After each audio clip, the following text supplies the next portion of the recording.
High in the Hindu Kush mountains of northern Pakistan, in 3 remote valleys accessible only by treacherous mountain paths, lives one of the world's most enigmatic populations.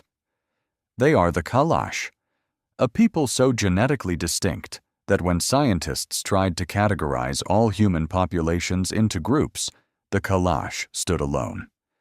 They emerged as their own category, separate from Africans, Europeans, East Asians, and even their Pakistani neighbors. With fair skin, light eyes, and unique cultural practices, the Kalash have sparked centuries of speculation about their origins.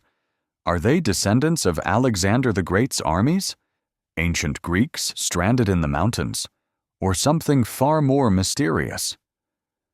Today, we're diving into the genetic evidence that's finally unraveling this mystery. What scientists discovered challenges popular myths and reveals a story even more fascinating than legend. This is the story of the most puzzling people in Pakistan. The Kalash population numbers only around 4,000 to 5,000 individuals, living in 3 isolated valleys: Bumbure, Birir, and Rumbur. They represent a religious minority in Pakistan, practicing a form of animism and polytheism that resembles ancient paganism and early Hinduism.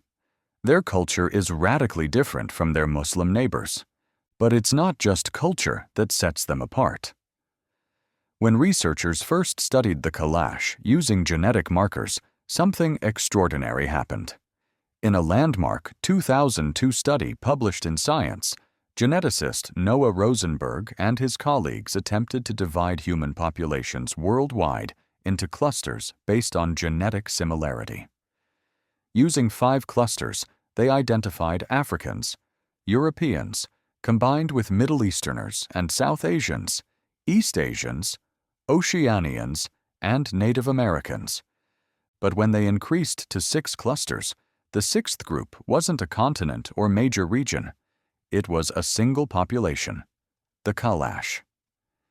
This tiny community was genetically distinct enough to stand alone in a worldwide analysis. This finding was unprecedented and demanded explanation. For generations, the Kalash themselves have told stories of Greek ancestry. Local legend claims they descended from soldiers in Alexander the Great's army, who invaded this region in 327 to 326 BCE. Some Kalash oral traditions speak of a connection to ancient Macedonia. The physical appearance of many Kalash people seem to support this theory. Fair skin, light hair, blue or green eyes, features more commonly associated with European populations. Researchers called this the Greek hypothesis, and for years it was the leading explanation for Kalash origins. A 2014 study seemed to provide genetic evidence for this connection. Researchers claimed to have detected a major admixture event between the Kalash and Western Eurasians occurring between 990 and 210 BCE, a time frame that aligned perfectly with Alexander's invasion. The Greek connection appeared confirmed. Or was it? When scientists looked more carefully at Y chromosome and mitochondrial DNA markers, genetic material passed down through fathers and mothers respectively, the Greek hypothesis began to crumble. A 2002 study examining Y chromosome variation found no evidence supporting Greek descent for the Kalash or other northern Pakistani populations. The Kalash showed a high proportion of haplogroup L3 lineages, characterized by a unique genetic marker called PK3. This lineage simply isn't found in Greek populations. Furthermore, their mitochondrial DNA told a similar story. The Kalash possess predominantly Western Eurasian maternal lineages, but these don't match Greek-specific patterns. There was no genetic connection to East Asians or Africans, but also no clear link to ancient Greece. A comprehensive 2015 study by Qasim Ayub and colleagues, published in the American Journal of Human Genetics, used advanced genomic analysis to test for recent admixture. They employed multiple sophisticated methods: tree mix analysis, F3 statistics, and linkage-based approaches. The conclusion was definitive: no detectable gene flow from their geographic neighbors in Pakistan or from other extant Eurasian populations. The Kalash haven't mixed significantly with surrounding populations in thousands of years. The supposed Greek admixture from Alexander's time? It doesn't exist in the genetic data. So if not Greek, what are the Kalash? The genetic evidence points to something far more ancient and remarkable. Using multiple analytical approaches, researchers estimated when the Kalash separated from other populations. Linkage disequilibrium analysis, which examines how genetic variants are inherited together, suggested the Kalash diverged from other Central and South Asian populations approximately 11,800 years ago, with a 95% confidence interval between 10,600 and 12,600 years ago. Think about that date. This wasn't 2,300 years ago during Alexander's campaigns. This was nearly 12,000 years ago, in the Neolithic period, when agriculture was just beginning to spread across Eurasia. Analysis of high-coverage genome sequencing revealed that the Kalash maintained an unusually low effective population size, only around 2,500 individuals, for thousands of years. They've been isolated, experiencing genetic drift in their mountain refuge, while the world changed around them. Recent research published in 2025 by Shahid and colleagues provides additional insights using Y chromosome data. They found that the most prevalent haplogroup among Kalash males is R2MM479, accounting for 33% of lineages. This is followed by G2A2 and J2B2A, each at 19%. These haplogroups tell a fascinating story. R2-M479 is associated with Neolithic migrations from Iran into South Asia. G2A2 is frequently found in the Caucasus region and among early Neolithic farmers from the Fertile Crescent. J2B2A also points to ancient Middle Eastern origins. Combined, approximately 77% of Kalash Y chromosome lineages derive from Neolithic Iran and the Fertile Crescent, with potentially up to 85% when including other related lineages. Perhaps the most surprising finding came from comparing Kalash DNA to ancient genomes. Researchers analyzed DNA from a 24,000-year-old skeleton known as MA1, a Paleolithic Siberian hunter-gatherer found in Siberia. The Kalash share an unusually high level of genetic drift with this ancient Siberian individual, comparable to the connection between MA1 and Native Americans. They also share more genetic drift with ancient European hunter-gatherers like La Branya one from Spain and Utsi the Iceman, compared to other Pakistani and Indian populations. What does this mean? The Kalash appear to represent a highly drifted descendant of an ancient northern Eurasian population, the same ancestral group that contributed to both European and Native American ancestry. They're not recent arrivals from Greece, but rather the preserved descendants of some of humanity's earliest migrations into South Asia from the Northwest. One researcher described them as a genetically drifted ancient northern Eurasian population that split from other groups long before recorded history. Geography provides part of the answer. The Hindu Kush mountain valleys where the Kalash live are extraordinarily remote, accessible only by difficult mountain passages. This physical isolation helped preserve their genetic distinctness. But there's more to it than geography. The Kalash maintained strict cultural practices that limited intermarriage with surrounding populations. They preserved a unique religion, language, and social structure that set them apart from their neighbors. Genetic analysis reveals just how complete this isolation has been.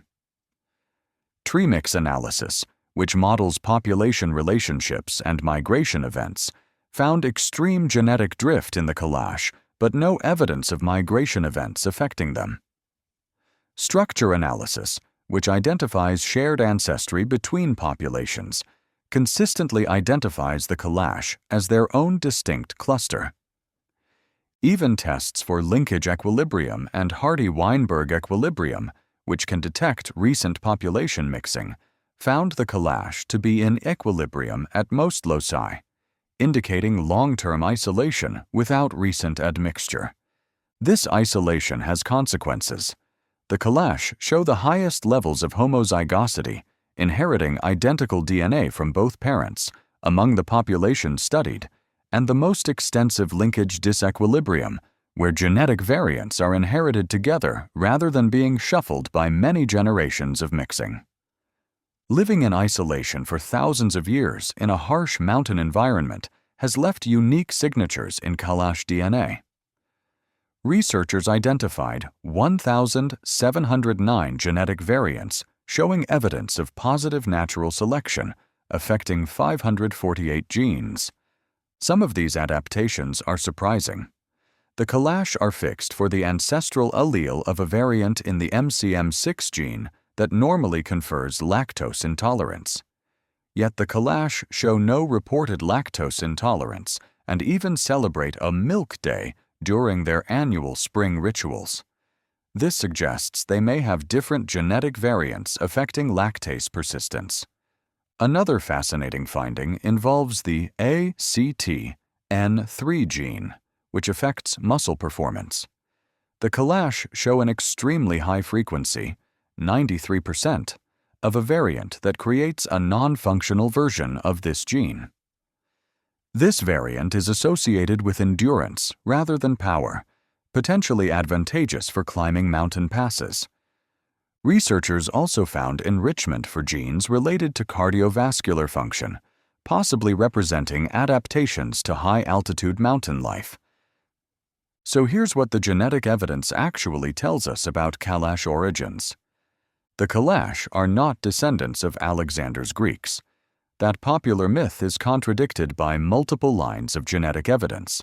Instead, the Kalash represent descendants of some of the earliest human migrations into South Asia, likely arriving from West Asia or the Iranian plateau during the Neolithic period, approximately 12,000 years ago. Their genetic makeup reflects ancient migrations from the Fertile Crescent, the region encompassing modern Iraq, Syria, Kuwait, Turkey, and Iran, where agriculture first developed. The prevalence of Neolithic Y-DNA haplogroups from this region supports connections to early farmer populations that spread agricultural technology across Eurasia. The Kalash then became isolated in their mountain valleys, maintaining a low population size and experiencing strong genetic drift. They preserved their ancient genetic heritage while surrounding populations mixed and changed over millennia. They share genetic ancestry with ancient northern Eurasians, the same ancestral population that contributed to European, Siberian, and Native American populations. But unlike those groups, the Kalash remained isolated, becoming what researchers call an extremely drifted ancient northern Eurasian population. The Kalash are not Alexander's Greeks lost in the mountains of Pakistan. Their story is far older and more significant.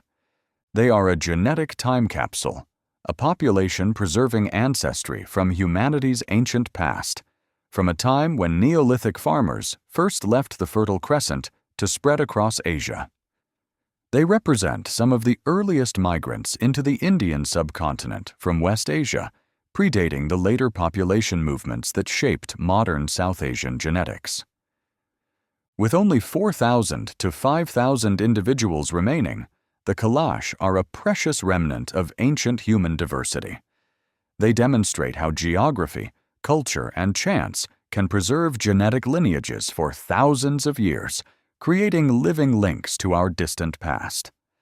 Their genetic uniqueness, enough to classify them as their own population cluster in worldwide analyses, isn't evidence of Greek ancestry, but of something far more remarkable: a successful strategy of cultural and genetic preservation spanning 12 millennia. The most puzzling people in Pakistan have finally revealed their secret. They are not who legend claimed them to be. They are something even more extraordinary: survivors from humanity's deep past, carrying within their DNA a story written in the dawn of civilization.